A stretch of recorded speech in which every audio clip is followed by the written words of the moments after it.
marka ayada waxaan bilaabay dhalinyarada shaqadoonka ah iyo meheradaha inaan isku xidho oon dilaal noqdo u dhexeeya dadka muruqmaalka ah iyo meheradaha shaqa noocaasa marka shaqadii doobiga kusoo daray dadkana 100 riyaal wax noocaasaan ka qaadaa oo dilaal ah qofkaad shaqada geynayso haa kan aan u geynayana 100 baan ka qaadaa waa 200 haa 200 de waagaa lacag bay ahayd calow ololku wuxuu nagu bilowday waagii 200 lagu soo daray lacagta Ethiopia 200 markaan arko waan muraara dilaaca anigu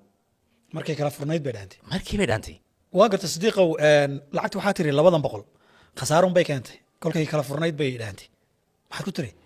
waxa weeye xilligaasi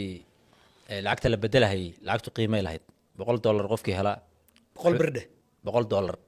qofkii dibadda looga soo diro lacag badan bay u ahayd waana aniga kuu sheegay 200 ee bir reero dhan bay biilaysay laakiin markii lacagta cusub la keenay 200 lagu soo daray ololkii nagu bilowday yaa ilaa haddana wada daawadayaal waxaan usii gudbaynaa shakada qaybteeda kale halkani waa golo podcast Sadiiqow waxaanu maraynay markii aad halkan imaatay arrimaha madaxtooyadii baad la kulantay oo doobigii waa si fiican u furtay oo lacaga ballanqaada lagu sameeyey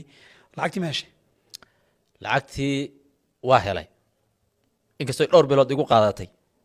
oon mar isira bahashu ma ballanqaadun bay ahayd laakiin markii dambe waa helay madaxtooyada mar kaleeto aniga oo qabri daare iska lugeynaya oo fasax ku maqan yaa la yeeray arbacada imo baa laygu yidhi ninka odayga ahaa ee wasiir ku-xigeenka madaxtooyada maxamed yuusuf roble wandu ninka waan jeclahay de ninkaasaa lay geeyey marka bal waxaad wadatay qorshayaala keen baa laygu yidhi oo anigu dee nin hunguri weyn baan ahay moogta calow bahalisto waxaan la tegey 2 milyan oo bir ah qalab ku kacahaya oo dee alaab nooc kale ah marka waxaa laygu yidhi war wax macquula sheeganiyo hawshaada aynu soo afjarnay waxoogaa waa lagaa yaraagee adigu intaanan isaga laygu wareejinin madaxweynaha mar kale talaygay madaxweynaha wuxuu igu yiri warda meeshan waa la soo qaylqayliyaa maxaa soo qayliyan weyday ilaan anaga hawlo badan baa noo yaalle de madaxweyne waxaan ku yiri anigu nin la maamuusay baan ahaa marka de qaylo agtayda ma taalo maamuuskii baan sugayay in la dhameystiro marka ninka odayga baa la yiri ninkan hawshiisa u dhamee waxaan isla garanay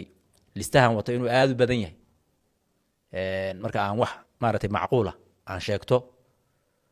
lacag marka aad u badnayd oo 600,000 ahayd dollar haddii loo bedelana 14,500 dollar markaa noqonaysay